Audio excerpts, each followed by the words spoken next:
ఉత్తర తెలంగాణలో కరీంనగర్లో ప్రారంభించేది. కానీ ఫ్యూచర్లో తెలంగాణ ప్రజల కోసం రాబోతున్నటువంటి ఒక కొత్త రాజకీయ శక్తికి సంబంధించి ఏ కార్యక్రమం జరిగినా ఈ జోగులాంబ గద్వాల జిల్లా నుంచే ప్రారంభించాలని ఒక ఆలోచన, ఒక సెంటిమెంట్ మాకు అనిపించింది. దానికి రకరకాల కారణాలు ఉన్నాయి. ఒకటి, నడిగడ్డ ప్రజలు నిజాయితీ గల ప్రజలు. నడిగడ్డ ప్రజలు చాలా నిజాయితీ గల బిడ్డలు, మర్మం లేని మనుషులు. ఇంత పేదరికం ఉంటే, ఇంత కటిక దారిద్ర్యం ఉంటే కూడా భరిస్తున్నారు తప్పితే ఎవరిని తిరిగి ఒక మాట అంటలేరు. మీ కష్టాన్ని నమ్ముకొని మీరు బతుకుతా ఉన్నారు. మరి ఇటువంటి నియత్ గల్ల గడ్డ మీద నుంచి ఏ పని చేసినా ఆ జోగులాంబ అమ్మవారి ఆశీర్వాదం ఉంటదని చెప్పి మనస్ఫూర్తిగా నమ్ముతున్నాను. కాబట్టి ఇవాళ మరొకసారి ఇక్కడికి రావడం జరిగింది. ఇక ముందు కూడా ఖచ్చితంగా వస్తూనే ఉంటామనే విషయాన్ని కూడా తెలియజేస్తా ఉన్నాను. మరి వేదిక మీద ఉన్నటువంటి ఏమైంది, ఒక్క నిమిషం మీరు కొద్దిగా పైకి అనుకోండి. ఏముంది, రావట్లేదా? అదే లాస్ట్, కొంచెం సహకరించుకోండి అన్న ఒకరికొకరు. పర్లే, ఇట్స్ ఓకే.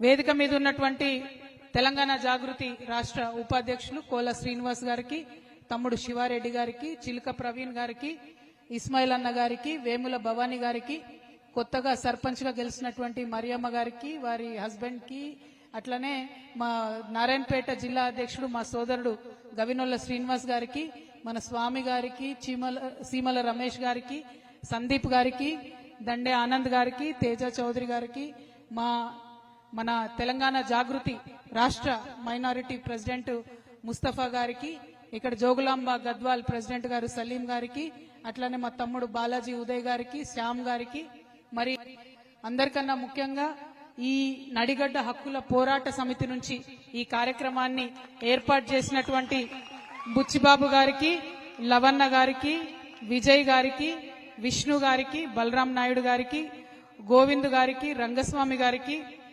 మరి నడిగడ్డ హక్కుల పోరాట సమితికి సంబంధించినటువంటి కార్యకర్తలకు, మిగతా నాయకులకు, అందరికన్నా ఎక్కువ రాబోయే రోజుల్లో ఈ గద్వాలకు కాబోయే ఎమ్మెల్యే గారు గొంగళ్ళ రంజిత్ కుమార్ గారికి మనస్ఫూర్తిగా ఈ రాష్ట్ర రైతుల పక్షాన నిలబడాలనేటటువంటి ఒక ఉక్కు సంకల్పంతో ఇవాళ ఏర్పాటు చేసినటువంటి రైతు సంఘర్షణ సమితి సభకు హాజరైనటువంటి మా ఆడబిడ్డలందరికీ హృదయపూర్వకంగా నమస్కారాలు తెలియజేస్తా ఉన్నా.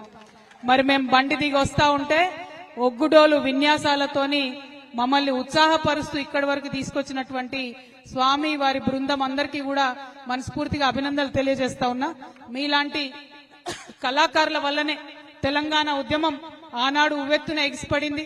మరి ఇప్పుడు జరగబోయేటటువంటి కొత్త సంఘర్షణలో, ఇప్పుడు జరగబోతున్నటువంటి సామాజిక ఉద్యమాల్లో కూడా మీ యొక్క పాత్ర ఉండాలి అని చెప్పి మనస్ఫూర్తిగా నమ్ముతూ విన్యాసం చేసిన మీ అందరికీ ధన్యవాదాలు. మరి మా లంబాడి అక్క చెల్లెళ్ళు చక్కగా డాన్స్ చేపించుకుంటూ తీసుకొచ్చిన అక్కడి నుంచి ఇక్కడి వరకు మీకు ప్రత్యేకంగా అభినందనలు తెలియజేస్తా ఉన్నాను. మరి అదే విధంగా రంజిత్ కుమార్ గారు నాకు మాట చెప్పారు మొన్న, అక్క మీరు ప్రతి జిల్లాకు వెళ్లి అనేక అంశాల మీద సభలు పెడతామంటున్నారు కదా, రైతులకు సంబంధించి సభ మాత్రం మా గద్వాల్లోనే పెట్టాలి అని అడిగింది. అంటే నేను ఒకటే ఒక ప్రశ్న అడిగిన, రైతు అంటే కేవలం మగవాళ్ళేనా రంజిత్ అని అడిగిన. లేదక్క, రైతు అంటే పొలంలో ఖచ్చితంగా ఆడవాళ్ళు పనిచేయండి, పొలం వెళ్ళదు, ఆడవాళ్ళు కష్టపడండి, ఏ పంట కూడా చేతికి రాదు. ముఖ్యంగా మా సీడ్ పత్తి అయితే మా ఆడబిడ్డలు ఒక్కొక్క చిన్న పత్తి పువ్వు ఏరుతా ఉంటే ఆ పత్తి పువ్వు కింద పడిపోతే పసి బిడ్డను, పసి పాపను పట్టుకున్నట్టుగా పత్తి మొగ్గను పట్టుకొని నోటితో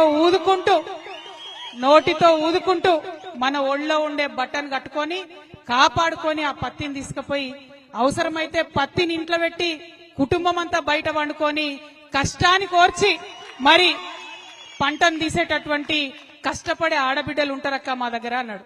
అంటే నేను ఒకటే మాట చెప్పిన, నువ్వు మహిళా రైతులను పిలుస్తా అంటేనే వస్తా తమ్ముడు నేను, లేకపోతే మాత్రం రానని చెప్పిన. మాట ఇచ్చిండు, మహిళల్ని పిలుస్తాక అని చెప్పిండు. మరి ఇంత పెద్ద ఎత్తున వచ్చినటువంటి మా మహిళా రైతులకు, వారందరికీ జాగా ఇచ్చి పక్కకు కూర్చున్న మా రైతన్నలందరికీ కూడా ప్రత్యేకించి ధన్యవాదాలు తెలియజేస్తా ఉన్నా. ఎందుకోసం మహిళా రైతులు రావాలన్నా అంటే నిజంగా మనం పడే కష్టం, ఒక పక్క ఇంటి పని చూసుకోవాలి, ఇంకొక పక్క పొలం పని చూసుకోవాలి, ఇవన్నీ చూసుకుంటూ ఇబ్బందులు పడుకుంటూ ఇంటిని నడుపుతా ఉన్నాం. మరి అంత కష్టపడి మీరు సీడ్ పత్తి పండిస్తే దేశంలో అన్ని దగ్గరలకు మన గద్వాల సీడే పోతుంది. మన జోగులాంబ గద్వాల జిల్లాలో ఉన్న సీడే అంతటా కూడా పత్తి రైతులు వాడతారు. కానీ ఇక్కడ మాత్రం నిమిషానికి మిమ్మల్ని వేధిస్తా ఉన్నారు. నిమిషానికి ఎవరైతే ఈ కంపెనీలు ఉంటాయో వాళ్ళ యాజమాన్యాలు ఉంటారో వాళ్ళకి సంబంధించినటువంటి మధ్యలో ఉండే దళారులు ఉంటారో మీ కష్టాన్నంతా కూడా వాళ్ళ దగ్గర పెట్టుకుంటున్నారు. పోయినసారి జనం బాటకు వచ్చినప్పుడు ఒక్కొక్కరిని పలకరించి చూసినాం. మా పొలం కుదవబెట్టుకున్న మా దళారుల దగ్గర డబ్బులు వచ్చేంత వరకు కూడా పొలం రాదు. అట్లా పొలం ఎకరాలు కోల్పోయినటువంటి రైతులు అనేక మంది ఉన్నారు. మరి వాళ్ళందరూ కూడా కలెక్టర్ గారి సమక్షంలో మాట ఇచ్చి 2 నెలలైంది, ఇంతవరకు కూడా బకాయిలు ఇస్తలేరు. ఇప్పుడు ఎగబెట్టేటటువంటి ప్రయత్నం చేస్తా ఉన్నారు. కాబట్టి గద్వాల ఖచ్చితంగా రావాల్సిందే. వచ్చి ఇక్కడి నుంచి నేను ప్రభుత్వానికి హెచ్చరిక చేస్తా ఉన్నా, కరెక్ట్ వారం రోజుల టైంలో ఏదైతే మా సీడ్ పత్తి రైతులకు బకాయి ఉందో ఎటువంటి కొర్రీలు లేకుండా అవి మీరు విడుదల చేయాల్సిందే. మీరు గనక అవి విడుదల చేయకపోతే అవసరం అంటే తెలంగాణ వ్యాప్తంగా ఉన్నటువంటి వాళ్ళందరం కూడా ఇదే గద్వాలకు వస్తాం, ఇక్కడే కూర్చుంటాం, దీక్షకు దిగుతాం. బిడ్డ జాగ్రత్త. మరి ఎవరైనా సరే, ఏ రాజ్యమైనా సరే 2 అన్నలకు భయపడుతుంది. ఒకటి అడవిలో ఉండే అన్నకు, ఇంకోటి రైతన్నకు. అంతేనా?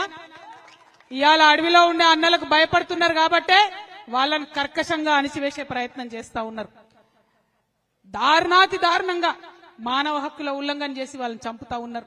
దుఃఖపడుతున్నాం, చూస్తున్నాం మనం. ఇంకో పక్క రైతన్నల మీద దాష్టికం. కష్టపడి పొద్దున 10కి పోతే బయటకి సాయంత్రం 8-9 అయినా కూడా తోట నుంచి ఇబ్బంది పడి కష్టపడి వచ్చే రైతన్నను దారుణంగా ఇబ్బంది పెడతా ఉన్నారు. 1 కాదు 2 కాదు. ఇవాళ కరెంటు అర్ధరాత్రి వస్తుంది.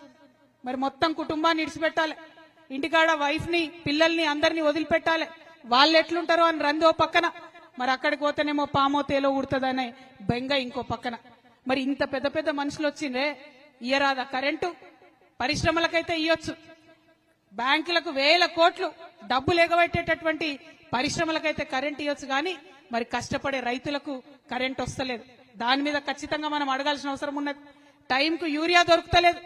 యూరియా ఇయ్యమంటే ఫోన్లో యాప్ పెడతారంట, ఆ యాప్ చూసి మనం బుక్ చేసుకోవాలంట. నేను ఒకటే మాట అడుగుతున్నా, మా రైతుల దగ్గర అయితే చిన్న ఫోన్లు ఉన్నాయబ్బా, ఎర్ర బటన్ పచ్చ బటన్, చిన్న ఫోన్ ఉంది మా దగ్గర. మరి మొదలు మా అందరికి ఐఫోన్లు ఇవ్వండి, ఆ తర్వాత యాప్ పెట్టుర్రి. అంతేనా? అందరికి ఐఫోన్లు ఇవ్వండి, ఆ తర్వాత యాప్ పెట్టుండ్రి. పెడితే మేము కూడా నేర్చుకుంటాం కదా, అదేం బ్రహ్మ విద్య కాదు. కానీ మా దగ్గర ఫోనే లేదు. ఇప్పుడు మేము ఏడబోదుము, మా పిల్లగాన్ని ఏడ బతిమలాడదుము, ఆ చదువుకునే పిల్లని బతిమలాడి యాప్ బుక్ చేసుకొని కొనుక్కోవడానికి పోవాలి యూరియా. అంటే మీకు యూరియా ఇచ్చే చేతగాక అనేకమైనటువంటి కొర్రీలు పెడుతున్నారు తప్పితే నిజంగా రైతు మేలు కోరి కాదు. నిజంగా రైతు మేలు కోరి ఉంటే ఏం చేయాలి చెప్పలే, ఈ కాంగ్రెస్ వాళ్ళు చెప్పలే. మీరు అర్జెంట్ గా ఓన్రి ఊరుకుండ్రి, బ్యాంకుల దగ్గర లైన్లు కట్టుండ్రి. మీ దగ్గర 1,00,000 రుణమాఫీ అయిపోతే 2 లక్షలు తెచ్చుకోండి. ఇంటింట్లో ఎంతమందికి వస్తే అంతమందికి 2 లక్షలు తెచ్చుకోండి. మేము ఎక్కుతానే సోనియమ్మ పుట్టినరోజు నాడు మొత్తం రుణమాఫీ చేస్తామని చెప్పారు. అంటే పాపం చాలా మంది ఒక్కొక్క ఇంట్లో 2, 3 పోయి డబ్బులు తెచ్చుకున్నారు. కానీ ఆ 2 లక్షల రుణమాఫీ అన్నది జరగనే లేదు. ముఖ్యమంత్రి గారు మొన్న చెప్తా ఉన్నారు, అందరికీ 2 లక్షల రుణమాఫీ చేసినాం. మేము ఆనాడే ఛాలెంజ్ చేసినాం, ఈ రాష్ట్రంలో 40 లక్షల మందికి 40 లక్షల మంది రైతులకు రుణమాఫీ చేస్తాం 40,000 కోట్లు అని కాంగ్రెస్ పార్టీ హామీ ఇచ్చింది. ఇవాళ రుణమాఫీ చేసింది కేవలం 25 లక్షల మంది రైతులకు మాత్రమే. అంటే ఇంకా 15 లక్షల మంది రైతులకు రుణమాఫీ జరగలేదు. ఇవి గణాంకాలు చెప్తున్నాయి, లెక్కలు చెప్తున్నాయి. మీరు బుకాయించినా కూడా నమ్మరు ప్రజలు, ఎందుకంటే అనుభవిస్తున్నారు. కొంతమందికి 50,000 ఉన్న వాళ్ళకు కూడా రుణమాఫీ కాలే, కొంతమందికి 1,50,000 ఉన్న వాళ్ళకు కూడా రుణమాఫీ కాలే. రుణమాఫీ అందరికీ చేయాలని చెప్పి ఈ ప్రభుత్వాన్ని నేను డిమాండ్ చేస్తా ఉన్నా. అదే విధంగా రైతు భరోసా ఎట్లయిపోయిందంటే ఎన్నికల కోసం ఇచ్చే గిఫ్ట్ లెక్క అయిపోయింది.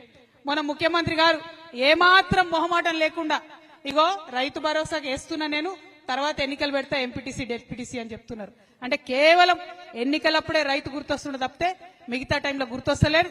కాబట్టి రైతు భరోసా ఖచ్చితంగా వేయాలని నేను ప్రభుత్వాన్ని డిమాండ్ చేస్తా ఉన్నా. మరి మొన్న సర్పంచ్ ఎన్నికలు అయితే ఈ ఏటికి అవతల వైపు నారాయణపేటలో మా తమ్ముడు గవినోల శ్రీనివాస్ గారు డైరెక్ట్ గా యునానిమస్ గా సర్పంచ్ గెలిచి మరి బోని కొట్టిండు జాగృతికి. ఆయన జాగృతి జిల్లా అధ్యక్షుడు నారాయణపేట. మరి మున్సిపల్ ఎన్నికలు రాగానే ఆ జోగులాంబ అమ్మవారి దయతోని గద్వాల్ నుండే జాగృతి జయగంట మోగింది, జైత్రయాత్ర ప్రారంభమైంది, మొత్తం వడ్డేపల్లి మున్సిపాలిటీ గెలుచుకున్నాం. అవునా కాదా? చూసిరా లేదా మీరందరూ? మరి అదే జైత్రయాత్ర కొనసాగుతుంది. సరే, ఇవాళ వాళ్ళు మనతో ఉన్నారా లేదా చర్చ కాదు. ఎందుకంటే గద్వాల్ గడ్డ మీద ఒక రకమైన రాజకీయం నడుస్తుంది. ఏ పార్టీలు ఎవరు గెలిచినా అధికారం పెట్టుంటే అటే పోయేటట్టు ఉన్నారు. అంటే అప్పటిదాకా ముఖ్యమంత్రి మున్సిపల్ చైర్మన్ పిలుచుకోలే, కానీ ఒక్క వడ్డేపల్లిలా జాగృతి జెండా ఎగరంగానే దాబాబు అని చెప్పి పిలుచుకొని అందరితో ఫోటో దిగిరంట. అంటే ముఖ్యమంత్రి దగ్గర నుంచి మొదలు పెడితే ప్రతి ఒక్కరికి కూడా ఏ పార్టీలో గెలిచినా మా పార్టీలకు రావాలనే ఒక పిచ్చి రాజకీయం గద్వాల్లో నడుస్తుంది.